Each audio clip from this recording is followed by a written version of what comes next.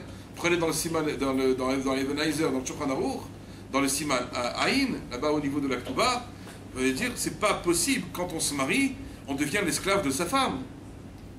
J'en suis arrivé à cette conclusion. Parce que tout est pour elle. C'est bien, mérite. Non, il n'y a pas de problème. Mais ça veut dire qu'on fait tout pour elle. Et donc la femme, quand elle a dit non, elle peut, son mari, elle peut le transformer comme elle en a envie. Comme ça.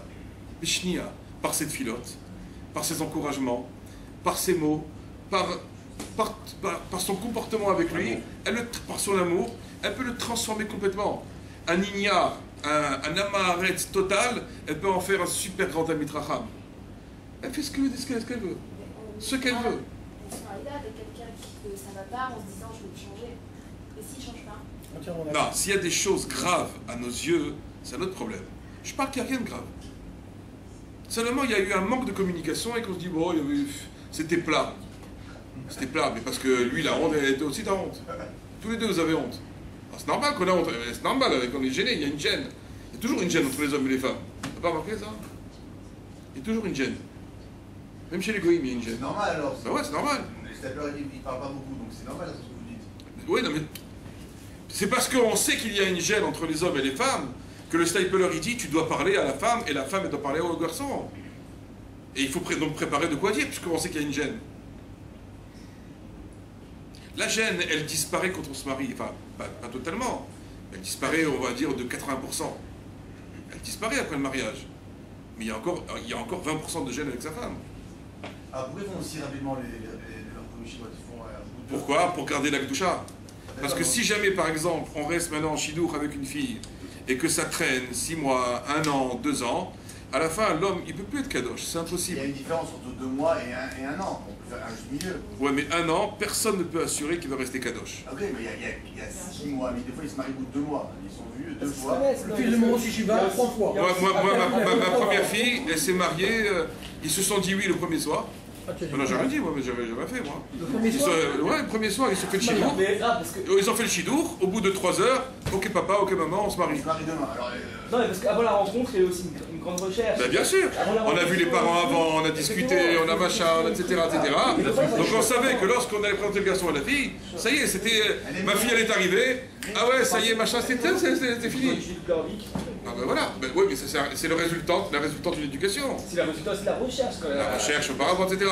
Mais même cette recherche-là, ne crois pas qu'elle est tellement. Des fois, on peut se tromper, hein.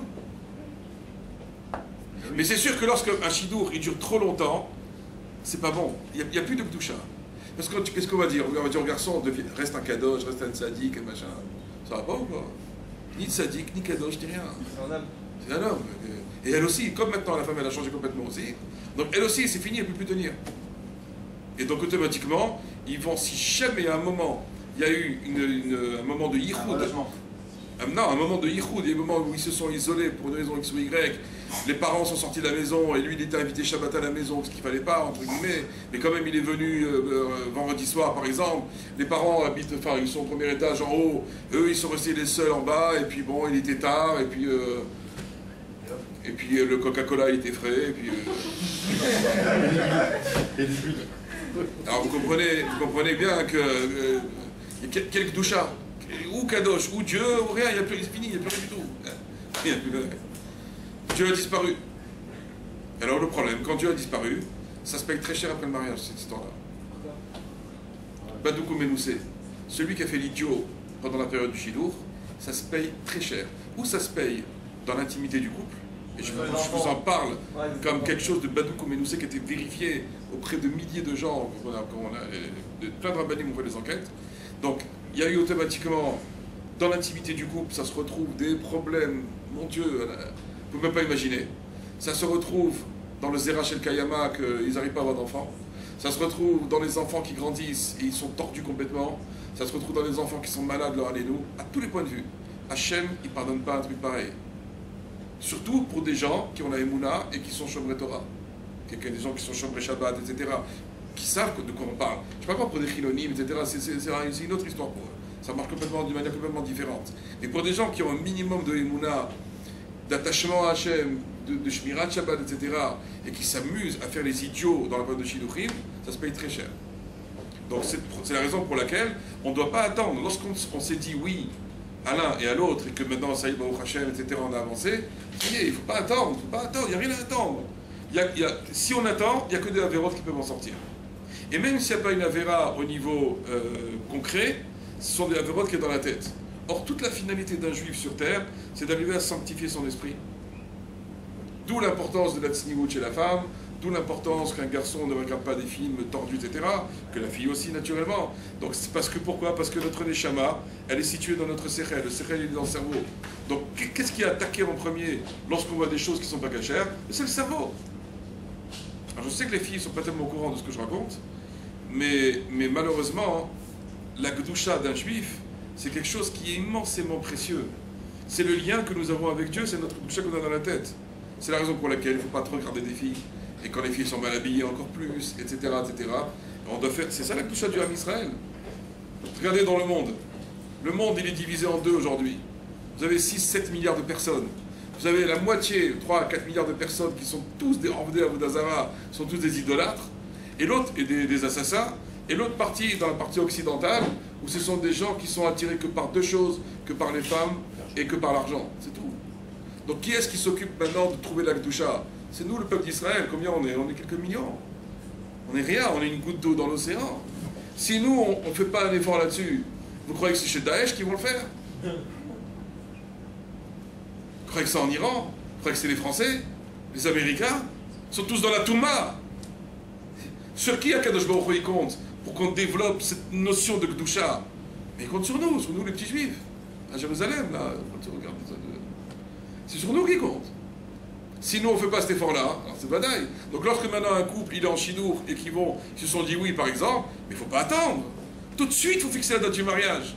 Combien je les attrape moi les jeunes là, comme ça qui viennent me voir, on va se marier dans 6 mois, dans 1 an, etc. Je dis bah sourd de faire un truc pareil. Parce que lorsqu'on s'est dit oui, alors on se considère comme si on était mari et femme. Il y a moins de gêne déjà. La gêne qui existait au moment du chidour de la présentation, elle existe beaucoup moins quand on est maintenant fiancé. Et donc on se dit, bon, ça va, on est comme mari et femme, et puis bon... Vous comprenez ce qui va se passer après? Et malheureusement, ça va se payer très cher. Chaval meod. Chaval pour la gdoucha du couple. Chaval pour la gdoucha de la future famille. Faut faire attention, je sais que c'est dur ce que je dis. Je dis pas que c'est facile à accomplir tout ce que je raconte maintenant. Mais il y a des efforts à réaliser, il y a des efforts à faire pour qu'on puisse justement grandir là-dedans. Alors ensuite, on va parler donc du dernier sujet. Là, en fin de compte, il y avait encore 3 sujets, mais je... Allez-y, maintenant. Il est moins 10. Ok. Alors maintenant, la question elle est de savoir comme ça. Est-ce qu'on doit ressentir quelque chose ou pas? On a fait un chidour. On ne ressent pas. Il faut ressentir ou il ne faut pas ressentir? Est-ce que Hollywood, ça existe ou ça n'existe pas? Il y a Bollywood. Je dis Hollywood et j'ai pas dit Terminator, je sais pas comment ça s'appelle. Comment ça s'appelle? Comment ça s'appelle? Il y a un truc à dire.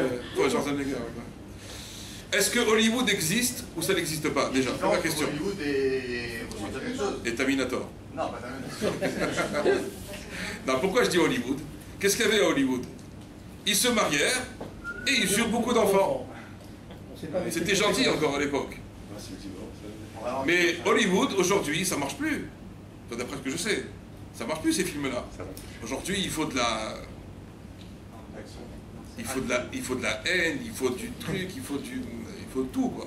Mais Hollywood, le truc à l'eau de rose, ça marche plus du tout. Donc quand ils voulaient nous vendre leur salade de Hollywood, ça marchait il y a 40 ans, ça. Ça marche plus du tout aujourd'hui. Même les goïms eux-mêmes ne se retrouvent pas dans Hollywood. Quand on nous montre des films avec... c'était qui à l'époque? J'ai oublié que c'était... Au prochain, j'ai oublié. Et donc ces choses-là ne parlent plus à l'être humain aujourd'hui. Les hommes, les femmes aujourd'hui ont besoin de choses beaucoup plus fortes, beaucoup plus violentes, beaucoup plus attrayantes, entre guillemets, on va dire. Donc lorsque maintenant on a fait un chidour, est-ce qu'on doit dire qu'on doit ressentir quelque chose? C'est le grand amour, on a mal au ventre, on n'en peut plus, on est là, on est en train de s'envoler, etc. Ou c'est Hollywood et ça n'existe pas?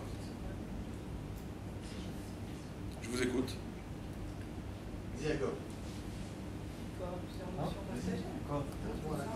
Ça existe cette histoire-là d'Hollywood, ça n'existe plus?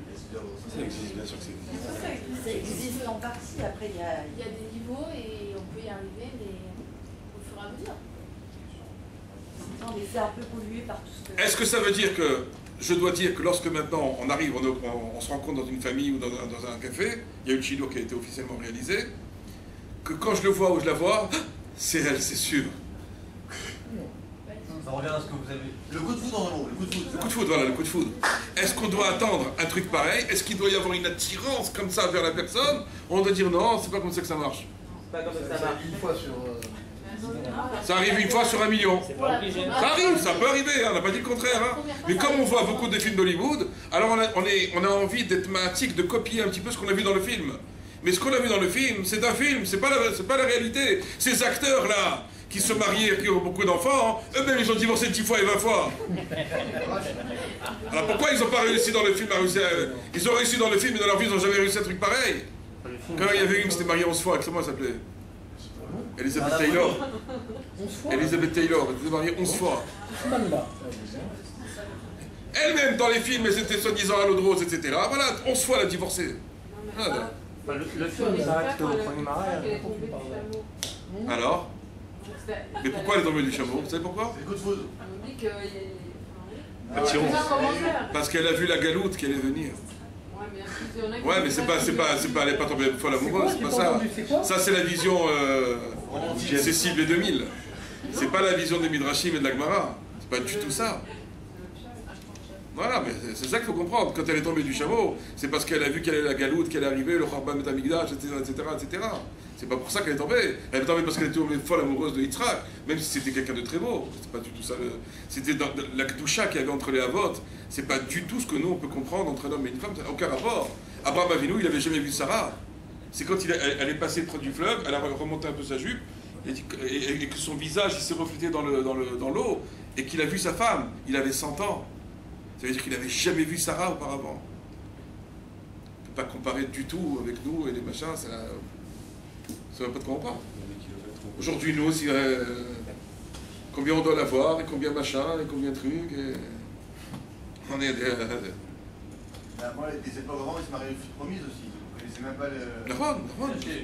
Et c'était des mariages qui tenaient.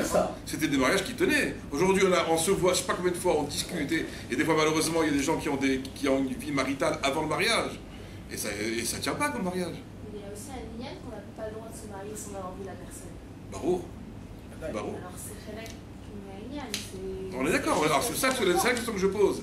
Est-ce que lorsque maintenant qu'on a le chidour, donc on va se voir, est-ce qu'il doit y avoir automatiquement une attirance ou pas? C'est normal. Un minimum. Un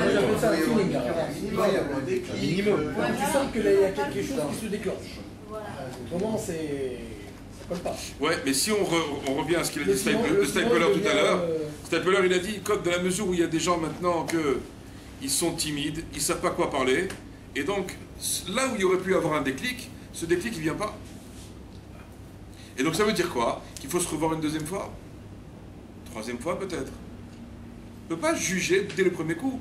Ah non, non, il m'a pas plu, j'ai pas aimé le style. Mais les rabbins disent, il ne faut jamais dire non pas. Voilà, c'est ça ce qu'on veut dire ici. S'il n'y a rien qui gêne, à part quelque chose de dramatique, que la femme elle est dégoûtée, ou le mari, ou enfin, le garçon il est dégoûté, ça le dégoûte, etc. Tant qu'il n'y a pas de, on va dire, comment on dit en français? Rejet. Il n'y a pas de rejet, voilà. Tant qu'il n'y a pas quelque chose qui nous bloque, qui nous rejette, on a envie de se sauver au bout de 10 minutes, il faut continuer. Il n'y a pas de raison. C'est quoi les limites du rejet? Quand on est dégoûté. Quelque chose qui nous dégoûte. C'est facile, on le sait, quand quelque chose nous dégoûte ou pas. On le sait, chacun il a son... Il ne faut pas faire ça évidemment, il faut pousser un peu le truc. Non? Ça peut s'arrêter aussi. Il faut savoir que le Maou Salai, c'est quelque chose qui est marqué dans les Renaiser, dans le Chod Gitin, que c'est une des raisons, Maou Salai ça veut dire lorsqu'il me dégoûte. C'est une des raisons de divorce qui sont autorisées par la Torah. Quand par exemple il pèse 200 kilos, et qui transpire, et que machin, et qu'elle n'en peut plus, c'est une raison dans laquelle, qui est reconnue par la halakha, on a le droit de divorcer. Qu'on ne va pas dire non, il faut rester, shalom bayit, etc. Il n'y a pas shalom bayit. Et pareil aussi, si la femme elle est dégoûtante, elle ne se lave pas, machin, etc. et tout, Maou Salai, prends-la et donne-lui son guette, et donne-lui sa ktouba, c'est fini. Donc il y a des cas, effectivement, où on peut divorcer. Mais hormis ça, tant qu'on n'est pas Maou Salai, mais pourquoi on ne continue pas la rencontre? On ne continue pas le chidour encore une deuxième fois? Pourquoi on s'arrête là? Il ne faut pas oublier qu'il y a la timidité qui était là aussi. Elle ne peut pas sourire comme elle devrait sourire. C'est un étranger après tout. Elle n'a pas commencé à s'éclater de rire devant lui, non? Surtout que quand une femme, il faut que je le dise aux filles, que quand une fille s'éclate de rire devant un homme, elle s'éclate de rire. Mais lui, il ne rigole pas du tout dans sa tête. Lui, il a autre chose dans la tête. Il faut qu'une femme le sache. Je ne peux pas me taire, il faut que je dise la vérité. Dis la vérité. Voilà, je suis là pour dire la vérité. Désolée, moi j'ai pas compris. Quand une femme, elle ne tient pas cette sniout, la sniout d'une femme, c'est pas seulement dans les habits, c'est pas seulement dans sa démarche, c'est aussi dans sa manière de se comporter avec un homme. Elle a un garçon devant elle, et elle se met à s'éclater de rire comme une folle et tout, mais elle ne comprend pas qu'elle est en train de déclencher quelque chose dans sa tête à lui. Et lui, sa kdoucha, elle est partie. Donc ça, une femme doit faire attention dans son comportement avec des garçons, des hommes, etc. Dans le cas du travail, par exemple. Dans le cas du travail, il ne faut pas qu'une femme commence à s'éclater de rire avec les garçons du travail, copinage, etc. Parce que pour elle, elle dit non, plutôt, mais rien du tout, c'est juste comme ça. On se connaît du travail, mais lui, il n'est pas dans le travail, lui, maintenant. Il est ailleurs, il est dans un autre monde, dans le monde des films. Il est dans un monde de films. C'est autre chose, c'est un autre registre. C'est un autre registre.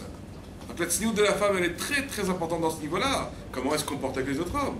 Et ça va déterminer aussi la kdoucha qu'elle va créer chez son futur mari. Si c'est par le chidour qu'elle a avec elle, première fois, il ne faut pas qu'elle s'éclate de rire avec lui.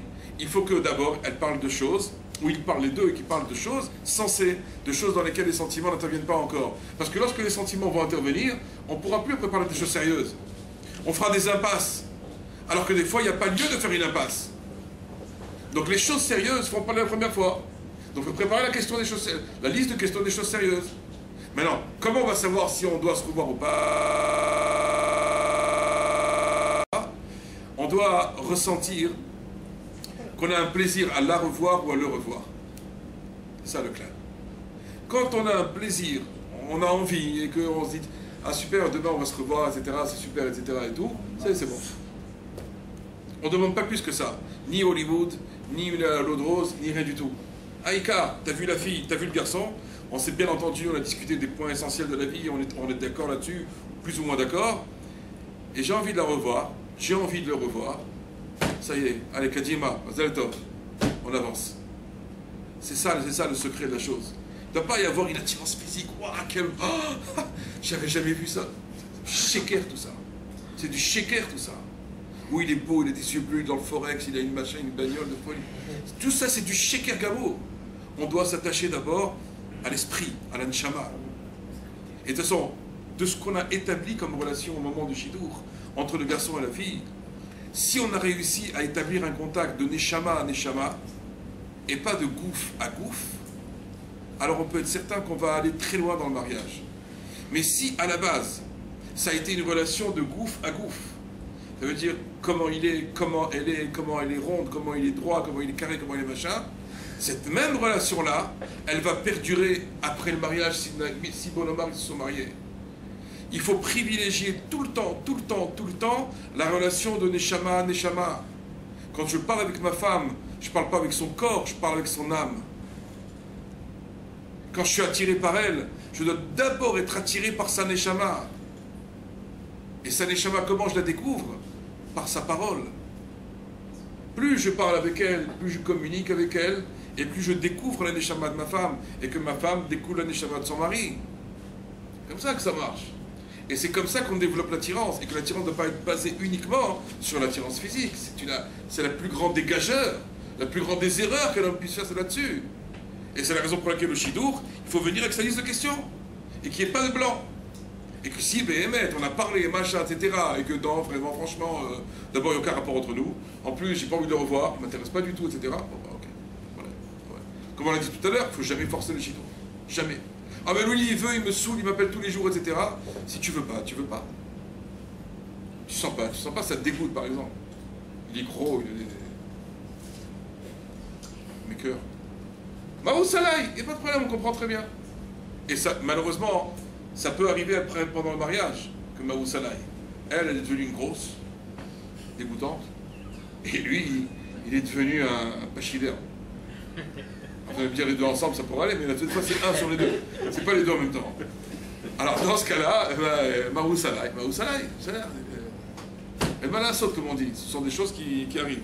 Mais en général, si vraiment ils s'étaient habitués les deux à se parler de Neshama, et de regarder beaucoup moins le corps, même que l'homme, ou il a grossi, ou la femme, elle a changé elle aussi, normalement, on doit pouvoir tenir jusqu'à la fin de notre vie et développer l'amour et faire grandir l'amour qui est entre nous.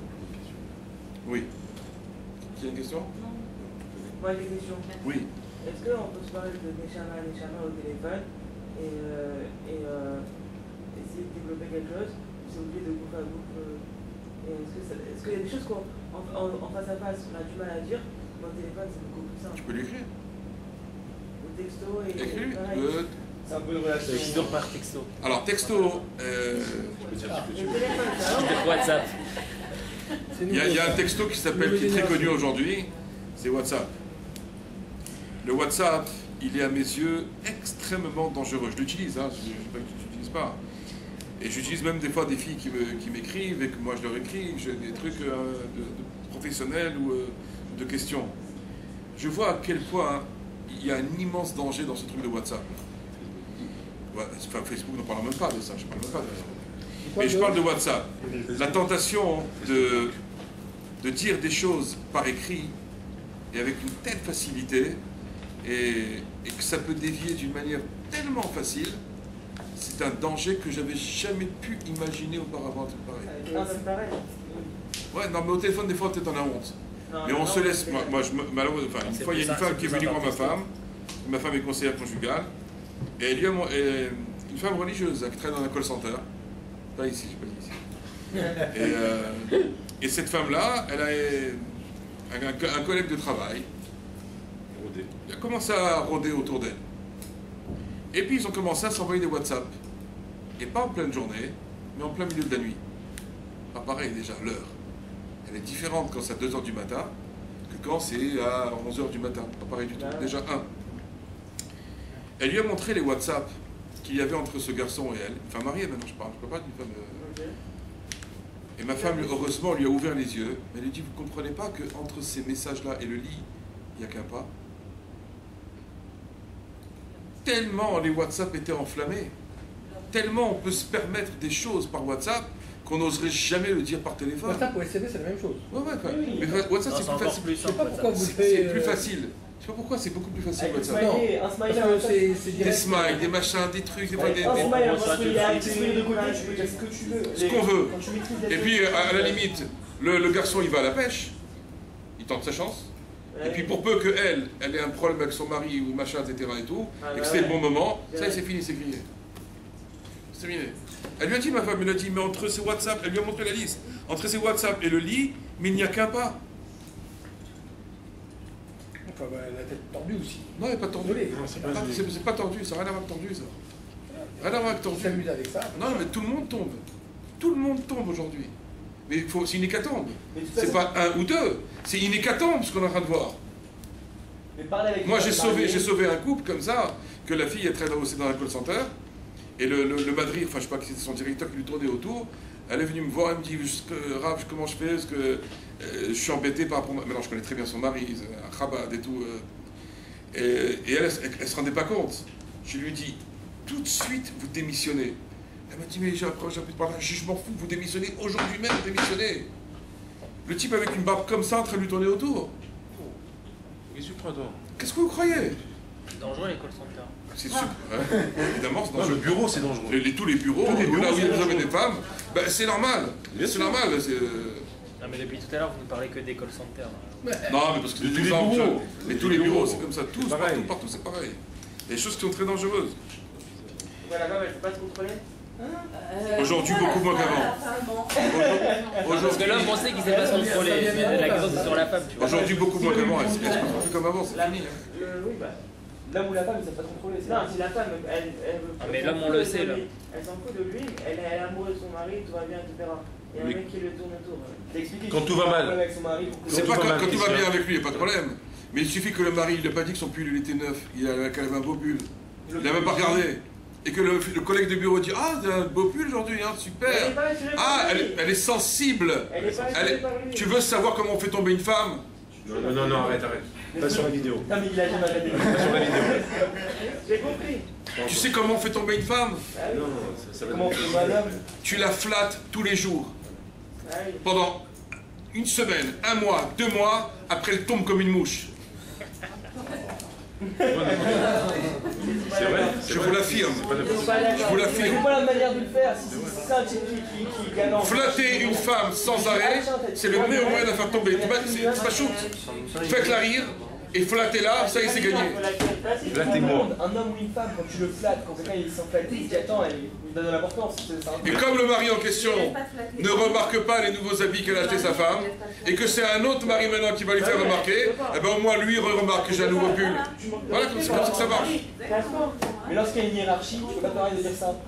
Lorsque c'est ton superviseur ou ton boss qui est en train de te dire ah tiens, vous êtes bien habillé aujourd'hui, tu vas regarder en lui disant vous n'avez pas parlé comme ça, de quelle manière vous me parlez, madame? Tu vois ce que je veux dire? Il y a des fois qu'il faut. Alors, peut-être on va arrêter là, à moins qu'il y ait des questions, parce que j'ai vu autre chose encore à parler, mais j'ai peur que ça va être trop long. Oui. Tout à l'heure, vous parliez de l'âge. Oui, c'est justement ce que je voulais dire maintenant, je ne sais pas si j'ai le... On peut parler de l'âge? D'accord. Alors, est-ce qu'un homme, il a le droit de prendre une femme qui est plus âgée que lui? Ouais, de 2 ans. Est-ce qu'une femme, elle a le droit de prendre un homme qui est plus jeune qu'elle? Est-ce qu'il n'y a pas des problèmes qui vont se poser lorsque le garçon, il a 20 ans, elle en a 35? D'accord, s'il y a 2-3 ans, bon, ça va. On ne parle pas des 2-3 ans. Je parle quand il y a une différence d'âge. Quand lui, maintenant, il a 50 ans, elle en a 25. On peut se marier ou on ne peut pas se marier? Si on ne peut pas, à cause de quoi? Et si on peut, comment on peut autoriser une chose pareille? Regardez ce qu'il dit la halakha. La halakha nous dit la chose suivante. Lo issa akara veskena shena reuya leled. On n'a pas le droit de se marier avec une femme qui est stérile ou qui est vieille. C'est quoi qui est vieille? 42, 45. Qui a eu la ménopause. C'est ça qui est vieille. Tout le temps où une femme n'a pas la ménopause, elle peut encore enfanter. Et là, on va déterminer ça aussi. Alors, donc, non, un homme a l'obligation d'avoir des enfants. Une femme n'a pas l'obligation de se marier, Bichlal. Mais pourquoi une femme doit se marier? Pour pas qu'elle sorte dans le tarboutra. Parce qu'une femme, quand elle reste seule, à la fin, ses hormones, elles se mettent à fonctionner, surtout si elle voit des films aussi en plus, à part les hormones de manière générale. Donc elle a aussi des hormones, et elle peut faire trébucher des hommes de manière tout à fait évidente et pchouta, sans forcer. Donc c'est la raison pour laquelle, donc si maintenant elle peut plus avoir d'enfants, on n'a pas le droit donc de se marier avec elle. Alors voilà ce que nous dit le Shulchan Arour. Lo issa bachour skena. Un jeune n'aura pas le droit de se marier avec une vieille. Velo zaken yalda. Et un vieux ne se mariera pas avec une jeune. On va déterminer les âges. Après, c'est quoi un vieux, c'est quoi un jeune, c'est quoi... Pourquoi on n'a pas le droit? Pourquoi est-ce qu'un jeune ne peut pas se marier avec une vieille et un vieux ne peut pas se marier avec une jeune? La halakha est très claire. Chez Davarze Gorem Liznout. Parce que lorsqu'un homme vieux se marie avec une jeune, il y a un moment où il va devenir tellement vieux qu'il ne pourra plus assumer son devoir conjugal. Et donc, lorsque la femme, elle a des hormones qui continuent à travailler, elle ne peut plus concevoir d'aller avec un homme de 80 ans, ou je ne sais pas quel âge, un homme qui est vieux, qui n'a plus la force de se bouger. Donc ça va entraîner automatiquement le znout. Znout, ça veut dire quoi? Ça va commencer à tromper son mari. Et de la même manière aussi, si maintenant un jeune, il se marie avec une vieille, par exemple, il a 20 ans, elle a 40 ans, elle tient encore la route pour l'instant. Mais quand lui, il va en avoir 35, elle en aura 55, voire 60, lui, il sera encore beau gosse, et il va se retrouver avec une vieille devant lui. Et il ne sera plus du tout attiré. Même si, en fin de compte, un homme qui est vieux, avec sa femme qui est vieille, ils sont toujours amoureux l'un de l'autre, ils s'aiment toujours parce qu'il y a l'amour de la jeunesse, et cet amour perdure. C'est une des choses, des trois choses pour lesquelles il n'a pas d'explication. Comment c'est possible qu'un homme puisse rester avec sa femme qui a 80 ans et qui continue encore à s'aimer? C'est une des choses pour lesquelles il n'y a pas eu de raisons qui ont été données. C'est comme ça. Un homme peut être encore amoureux de sa femme qui a 80 ans. C'est merveilleux. Mais en tout cas, c'est mignon, c'est beau, c'est une des trois choses qui n'a pas de raison. Mais en tout cas, lorsqu'il y a les différences d'âge qui sont trop importantes, donc comme lui, il est jeune, il avait 25 ans, elle en avait 40, bah, quand elle en aura 55, voire 60, lui, il sera encore un beau gosse. Et elle sera déjà complètement fanée. Et donc, automatiquement, maintenant, il se retrouve avec une maison avec une femme de 60 ans, lui, il en a 40. Et ça va très mal se finir. Ça va se finir dans le znout d'une manière automatique. S'il s'aime. On peut pas avoir 40 ans et aimer une femme de 60, c'est impossible. 45, elle a 65. Si, moi je connais des couples qui ont 20 ans de différence. 15 ans. Ça dépend dans quel sens. 15 ans. Est-ce que c'est l'homme qui est plus vieux? C'est l'homme qui est plus jeune. Et aujourd'hui, ils ont 70 ans, ils ont 4 enfants, ça veut dire, ce que vous dites, c'est peut-être un cas, c'est-à-dire, mais je pense que des fois ça existe l'amour qui... C'est pas un classe, c'est une classe. Moi, j'y crois pas. Moi, je suis pas quelqu'un très romantique là-dedans. J'y crois pas du tout. Donc là, c'est 0,0. Ok, il y aura toujours maintenant un cas qui va confirmer la règle, qui sera une exception à la règle. Mais la majorité, la règle énoncée, c'est qu'automatiquement, c'est Gorem Liznout. Automatiquement, la femme voudra tromper son mari, ou le mari voudra tromper sa femme, d'une manière essentielle. Il pourra pas, ou alors ils vont divorcer. Et ça, c'est ce qui va se passer. Donc, ça me dit.